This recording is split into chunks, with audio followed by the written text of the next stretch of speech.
त्या दिवशी एक आदरांजली म्हणून इथं मी माझे केस कापले. ते मला म्हणायचे तू जरा शारीरिक वजन वाढले, तू जरा शारीरिक वजन कमी कर पण राजकीय वजन वाढव.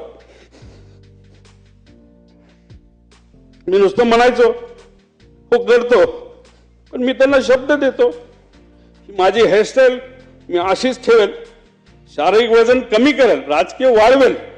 पण एक गोष्ट मात्र खरी, ते मला म्हणायचे वरचं बटन वरपर्यंत लावत जा, पण काकांना एक सांगायचे 40-50 वर्षानंतर मी तेव्हा तुम्हाला भेटेल तोपर्यंत मी बटन असंच उघडे ठेवणार, त्यावेळेस मात्र तुम्हाला भेटल्यानंतर हे बटन मी त्या ठिकाणी लावेल. कारण शेवटी हे बटन असं ठेवल्यानंतर तुमची आठवण त्या ठिकाणी मला नक्कीच त्या ठिकाणी येईल.